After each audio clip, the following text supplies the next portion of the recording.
मैं शशि प्रकाश, सहायक प्रोफेसर ज्योतिष, जूथालाल संस्कृत महाविद्यालय, मझोलिया, पश्चिम चंपारण, बिहार। आज हम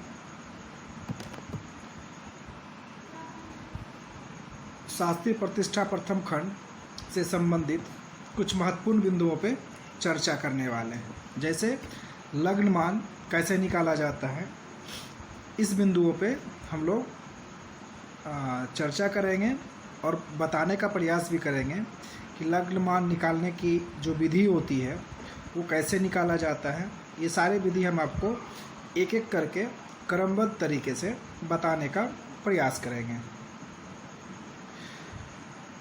इसके लिए कुछ महत्वपूर्ण बिंदु की आवश्यकता होगी, उसके बगैर हम लोग लग्नमान नहीं निकाल सकते हैं। तो उसके लिए जो मुख्य बिंदु होगा वो आपका जन्म समय चाहिए, और जो पंचांग में दिया हुआ रहता है अंतर, कहाँ से किस अंतर से किस अंतर के बीच में वो जन्म समय आता है वो चाहिए। उसके आधार पे हम लोग कैसे कैसे निकालेंगे, वो क्या विधि है, हम ये आपको एक एक करके क्रमबद्ध तरीके से हम आपको बताने का प्रयास भी करेंगे और बताएंगे भी आपको, ताकि आपका समझ बढ़ सके और बन सके। इसमें दो चीज़ का जो होना बहुत ही अति आवश्यक है, तो जिसके लिए मैंने आपको पहले ही बोला था कि हम लोग जन्म समय तो चाहिए ही चाहिए। जन्म समय के साथ आपको जन्म डिफरेंस जो होता है, किस समय से लेकर किस समय के बीच में वो जन्म समय आता है, वो दोनों चाहिए, वो दोनों भी मान चाहिए जो आपको पंचांग में लिखा हुआ रहता है, जिसके माध्यम से हम लोग निकालते हैं। तो उसके आधार पे हम लोग इसको आज बनाने का प्रयास करेंगे। तो हम लोग देखें करना क्या क्या चीज़ है। जो इसका पहला प्रक्रिया है, क्या करना है हमको, सबसे पहले हमको क्या करना होगा, जो समय जो पंचांग में दिया होता है स्टार्ट से लेके अंत तक, जो स्टार्ट से लेके अंत तक का होता है, जो शुरुआत का समय होता है, उसमें क्या करना होगा, जो शुरुआत का समय होता है उसमें जन्म समय को पहले हमको क्या करना है, घटा देना है।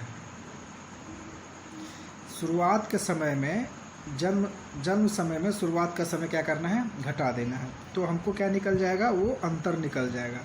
कितना अंतर है, तो जो मेरा जन्म का समय था 7:40 AM था, और जो हमने अंतर लिया था 7:09 से लेके 8:40 का जो अंतर था वो अंतर था, उसी के बीच में मेरा 7:40 जन्म समय भी आता है। तो हमने क्या किया, 7:40 को जो प्रारंभ का समय था 7:09, हमने उसको घटा दिया। जब हम उसको घटाते हैं तो शेष निकलता है 31 मिनट। अब फिर क्या करना है, जो समाप्त का समय था जो 8:40 है, उसमें फिर क्या करना है हमको, जो शुरुआत का समय था उसको घटा देना है। शुरुआत का समय मतलब 7:09। जब 8:40 में 7:09 घटाते हैं तो मेरा जो निकलता है 1 घंटा 31 मिनट। तो अगर हम लोग इसको मिनट में कन्वर्ट करें तो वो निकल जाएगा मेरा 91 मिनट। 1 घंटा 31 मिनट मतलब 91 मिनट। ये मेरा देखिए, मैंने दो बिंदुओं पे चर्चा की। सबसे पहला बिंदु क्या किया, सबसे पहले मैंने जन्म समय को जो डिफरेंस था उसमें जो सबसे पहला शुरुआत था उसमें हमने उसको घटा दिया। फिर दूसरा हमने क्या किया, जो डिफरेंस था जन्म समय से लेके और समय का अंत के बीच का जो डिफरेंस था, हमने उस दोनों को घटा दिया और दोनों का अलग अलग मान हमने निकाल लिया। जन्म समय को हमने जब शुरुआत के समय में घटाया था 7:09 में, तो 31 मिनट समय निकला था। और जब हमने शुरू से लेके 7:09 से जो समय था और 8:40 के बीच का जो डिफरेंस था, उसमें जब हमने घटाया तो 91 मिनट, 1 घंटा 31 मिनट निकला। अब इसको करना क्या है, अब इसको क्या करना होगा, सबसे पहले हम लोग जो डिफरेंस था दोनों के बीच में 91 मिनट निकला था, उसको हम लोग अब एक मेथड के हिसाब से, कैलकुलेशन के हिसाब से, मैथमेटिकल मेथड के हिसाब से अब हम उसको बनाने का प्रयास करते हैं। अब हम लोग देखें करना क्या है।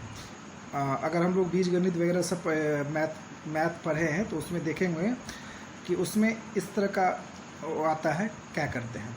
तो हमको निकालना है कि कितना क्या होगा। अब 91 मिनट में 31 अंश का भोग होता है। अब देखिएगा तो 91 मिनट में 31 अंश का भोग होता है, इसलिए 1 मिनट में, तो 1 मिनट में क्या हो जाएगा 30/90।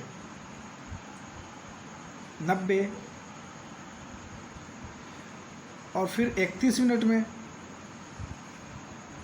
31 मिनट में भोग अगर करेंगे तो 30/90 गुना 31 ये हो जाएगा।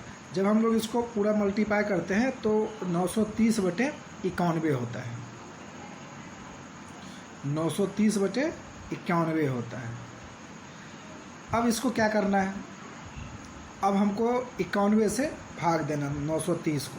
इसको इसलिए क्रमबद्ध तरीके से हम बता रहे हैं।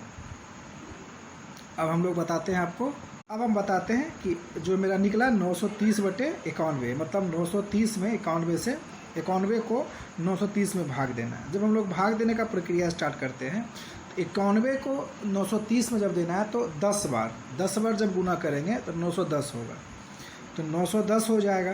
तो 930 में जब 910 घटाएंगे तो शेष बचेगा 20। अब 20 को फिर क्या करना है हमको 60 में मल्टीप्लाई कर देना है, मतलब उसको हमको फिर 60 में गुना कर देना है। वो इसलिए करना पड़ता है कि अंश कला और जब विकला हम लोग निकालते हैं तो उसके प्रोसेस में ये हमको करना पड़ता है।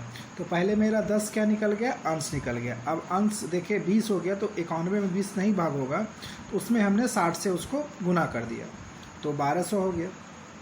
अब फिर क्या करना होगा, 91 से 1200 को भाग देंगे, तो उसको हम लोग 13 बार जब भाग देते हैं तो 1183 निकलता है। 1183 पहले अंश, अब फिर क्या हो जाएगा कला। अब देखते हैं जब उसको हमने कला घटाया तो 17 शेष बचा। अब फिर 91 में 17 से भाग नहीं होगा, तो फिर उस 60 को हमको क्या करना है, गुना कर देना है। किससे, 17 से। जब हम लोग 17 से 60 को गुना करते हैं तो शेष निकल जाता है मेरा, जो हो जाता है 1020। अब फिर क्या करना है, 1020 में 91 से 1020 में भाग देना है। तो जब 91 को 1020 से भाग देते हैं तो 11 बार जब गुना करते हैं तो 1001 होता है। तो 1020 में 1001 जब घटाते हैं तो शेष बच जाता है मेरा 19। तो अब इसमें हम लोग देखें क्या क्या है। पहले 10 अंश निकला, जब अंश के बाद शेष बचा, जब वो भाग नहीं लग रहा था तो फिर हमने उसको 60 से गुना किया और उसको हमने कला में कन्वर्ट किया, तो वो 13 कला निकल गया। और 13 कला जब हमने भाग दिया तो उसके बाद जो अंश बच गया वो फिर भाग नहीं हो रहा था, तो फिर उसको हमने 60 से गुना कर दिया और फिर उसको हमने जब भाग दिया तो उसको हमने विकला में कन्वर्ट किया। तो ये एक प्रोसेस होता है। अंश जब छोटा हो जाता, अंश से छोटा कला होता है और कला से छोटा विकला होता है। तो ये एक क्रमबद्ध तरीके से इसका ये प्रोसेस था। अब ये हमने निकाल लिया 10 अंश, 13 कला और 11 विकला। तो ये मेरा जो था वो एक भाग देने के दरमियान में जो निकला वो ये निकला। अब हमको देखना क्या है, इसमें जो कुछ महत्वपूर्ण बिंदु हमने आपको बोला था, जन्म समय के अलावा जो लेना था, जन्म राशि लेना होता है। जन्म राशि इसमें है क्या, इसमें जन्म राशि है कुंभ, और कुंभ का मान होता है 11। कुंभ का मान क्या होता है, 11। अब हमको इसको लिखने का जो तरीका होता है वो कैसे लिखा जाता है। जब भी हम लोग लग्न मान लिखते हैं तो उसमें देखते होंगे कि उसमें 4 खंड में लिखा हुआ आता है। तो लेकिन हम लोग अभी किस चीज़ के बारे में जाने, अंश, कला और विकला, ये 3 खंड हो गया। तो अंश, कला, विकला से जो पहले होता है, मतलब अंश से जो पहले होता है वो राशि का मान होता है। तो जैसे जन्म राशि इसका कुंभ है और उसका मान 11 है, तो हम लोग जब लग्न मान लिखेंगे तो उसमें करना क्या होता है, 11 से पहले 10 होता है। तो 10 लिखने का मतलब ये होता है कि वो उसका अगला घर होता है मान। 9 लिखेंगे तो उसका जब हम लोग पंचांग में मिलाते हैं या देखते हैं तो 9 का मतलब क्या होता है, वो 10। इसलिए 10 का हम लोग यहाँ पे क्या लिखेंगे, 10 संख्या लिखेंगे, मान लिखेंगे, ताकि हम लोग जब लग्न मान देखेंगे तो वो क्या आ जाएगा, 11 हो जाएगा, जो कुंभ का मान है, कुंभ राशि का संख्या होता है। ये एक तरीका है जिसको हम लोग इसके माध्यम से निकाल सकते हैं। तो अगर हम लोग अगर लग्नमान की बात करें तो इसका लग्नमान हो जाएगा 10 राशि का जो मान होता है वो 10 अंश, 13 कला और 11 विकला। तो ये इसका पूरा निकल जाएगा आपको लग्नमान। तो ये लग्नमान निकालने का एक सरल तरीका हमने आपको बताया।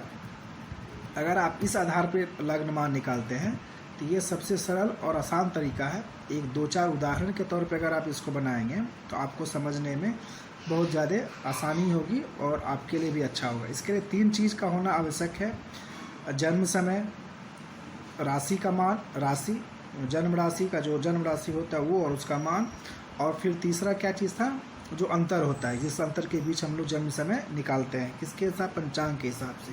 ये 3 चीज़ हो तो उसके आधार पे 2 प्रोसेस हमने आपको बताया था। पहला प्रोसेस जो जन्म समय है उसको जन्म प्रवेश समय से जन्म के प्रवेश समय में क्या करना है, घटा देना है। और दूसरा हमने क्या बताया था आपको कि जन्म प्रवेश से लेकर जन्म समाप्ति का जो डिफरेंस होता है उस दोनों को घटा देना है। और फिर उसको मैथमेटिकल हिसाब से जो हमने आपको प्रोसेस बताया था उसके हिसाब से फिर हमने इसका मान निकाल लिया। और फिर हमने मान जब निकल गया अंश, कला, विकला, तो उसके पहले जो राशि का मान है वो हमने लिख दिया। राशि के मान से 1 अंश 1 अंक नीचे कम लिख दिया और ये मेरा पूरा लग्नमान निकल गया। तो ये एक तरीका था, सरल तरीका, जो हमने आपको बताने का प्रयास किया। आप इसको समझे, 2-4-5 उदाहरण के तौर पे घर पे बैठ के बनाने का प्रयास करें ताकि आप इसको अच्छी तरीके से समझ लें, ताकि आपका ज्ञानवर्धन हो जाए और आपका लाभ हो। आप इसका अध्ययन करें। तब तक के लिए धन्यवाद।